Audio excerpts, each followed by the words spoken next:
What just happened? Joy.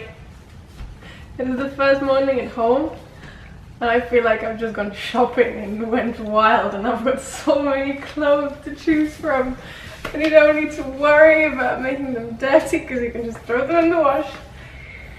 And so much underwear! The revelation. Basically, we're back to London for a few days. I'm staying for a few days, Ruta's staying for a little bit longer, and then I'm flying back to Poland to continue working on the van.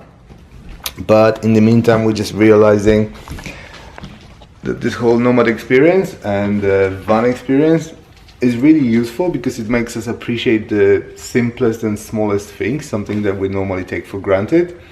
But you see how much happiness just normal life can give you. So yeah, this is something that we found out this morning. What you doing? Going for a drive, going for a stroll. And we decided we're going to take the van for a drive because we haven't used it in a really long time. This is the van. This is the van. This is the first one. This is the original van that we had. It's an 18 van replica with all the details, with the wheels and the spoiler and the paint job and everything else. It's my favorite. I absolutely love it. It's a 5-liter V8, so it sounds nice. As you can hear it, it turns heads. Everybody likes it. People are very, very friendly and happy when they see it. People sing songs. People sing songs, yeah. Everybody is just, like trying to be a part of the TV show. And it took us a while to convert it. Me and my friend Lucas, we converted it. We changed it into a party bus. There's a really cool sound system. There's like speakers everywhere, subwoofers, everything in the rear. We don't get to use it. We don't get the chance to like make the most of it. But unfortunately, it's not a 4x4. That's why we had to get something different for a camper van, because if that wasn't the case, if either this was the 4x4 or we didn't need a 4x4, this would be the perfect camper van conversion. It's like the coolest. It's got lots of space. It's got really low roof, unfortunately, but somehow we would extend it just for the cool factor. Check out Easy's comfy position. That's how she travels. She's standing up pretty much everywhere else, but supposedly she's lying down. London sucks. And this is what is missing in our current van and what the old one has.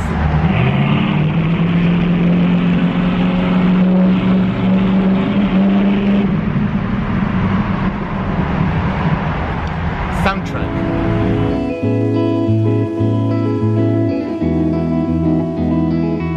So I just had the revelation that I absolutely love the idea of traveling in a van. We are currently in the 18 van and we're in central London, in Haymarket. For those of you that don't know London, it's really, really busy. It's the street where all the cinemas are, all the theatres are. It's in very central London. So I love the idea that you can just lie down in the middle of central London, surrounded by people, but yet you have your privacy. It's quiet, it's warm, and you can just have a nap. I'm seriously looking forward to the whole experience of traveling in a van and having this wherever we go.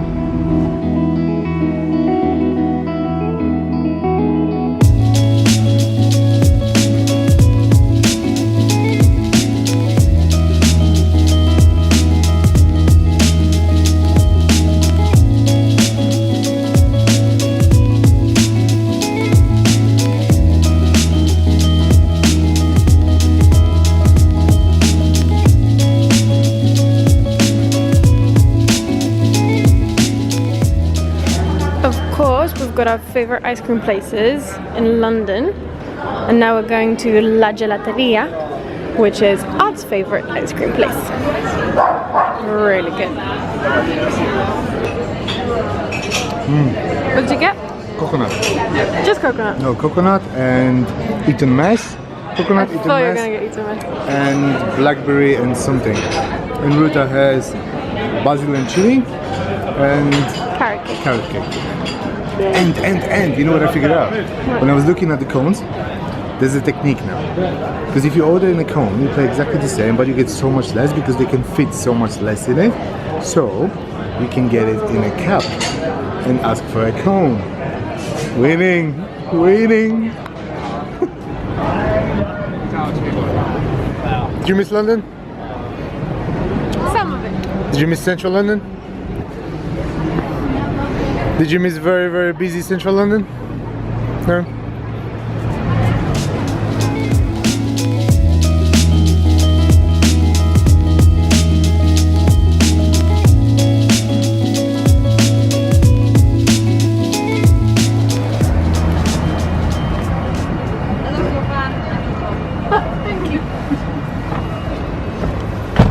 What was that?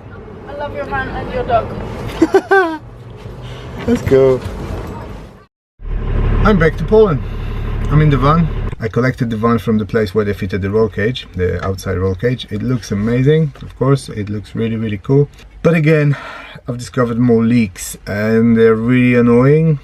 One is just under the windscreen, and it's leaking on the fuse box, it's leaking on all the relays, so that's really not good, and it basically makes the whole interior, the whole floor is wet. I only came here just to basically collect it from here and take it somewhere else, just to get as much done as possible, and then I have to fly back to London.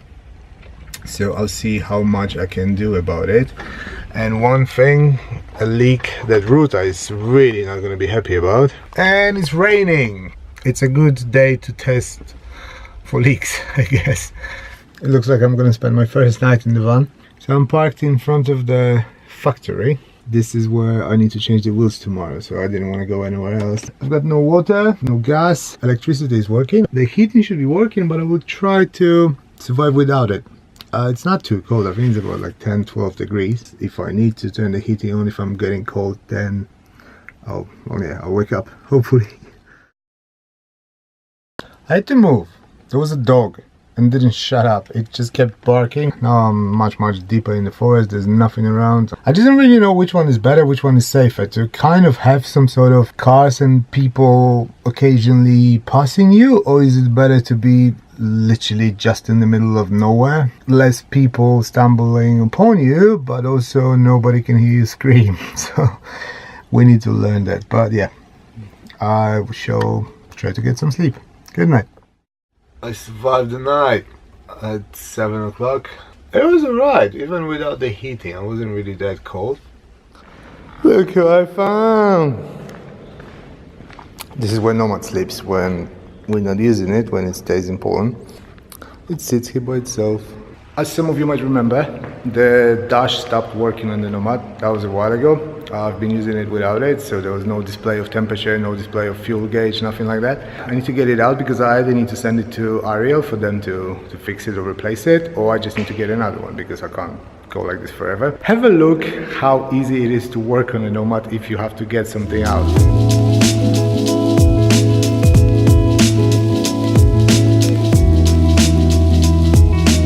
So this is the dash, and if you're trying to get it out, this is how much it moves. I released all the bolts. As you can see, it's not attached to anything. However, the cables, the wires, seem to be extremely short, and the bolts, to undo it, to take it out, there are two bolts, one on this side and one on that side, and I think there might be one at the bottom, but the access to it is from the back. So I achieved nothing. It really sucks. I need to get in touch with Ariel. I really can't see how is it possible to get it out without dismantling half of the dashboard. I'm sure it's doable because they replaced it already. They did it once. It's just I really don't know how is it possible to do it in a normal way.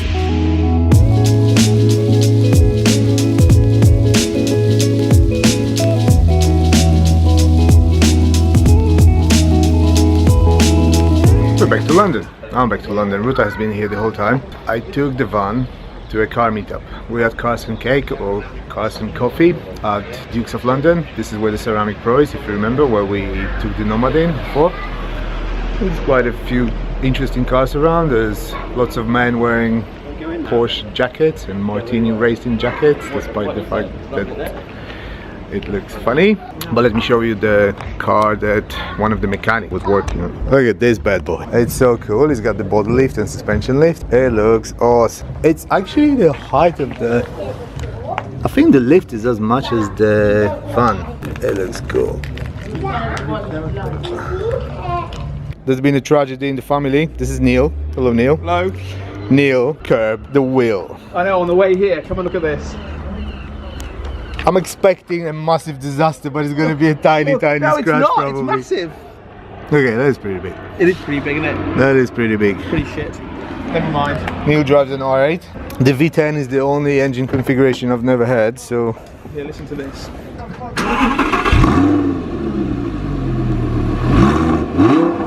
Ooh, that's nice. That's nice. It's almost as nice as my van. And this is the Nissan of our friend Nick. He just installed the suspension on it. It looks broken, apparently that's what everybody says. But he's very chuffed with it. Helps you work on your car. Absolutely. So, Can you get a hand on that? this is the gap. Don't lower it now. If you come to sell it, you can take all this out. That's the brainchild, so that's the ECU. Obviously the tank. The original sub's still in there. Yeah, that's still there. They did a really good job. I asked them to do it underneath this, so I can just use it as a usable boot. Yes. As usable as you can in the 370, right? Your golf clubs. Yeah, because I'm such a keen golfer. There we are. Yes, yeah. Weird system. It's just honestly one massive airbag. It just goes. Khalid is a fan. He's buying an 18 van.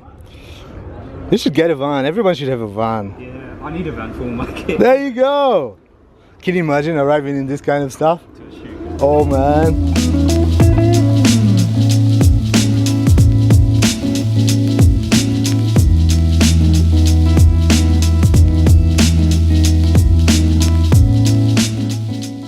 It's pretty good. It's a bit stuffy, and after two people and dog living in it, I'm sure it's gonna smell a little bit.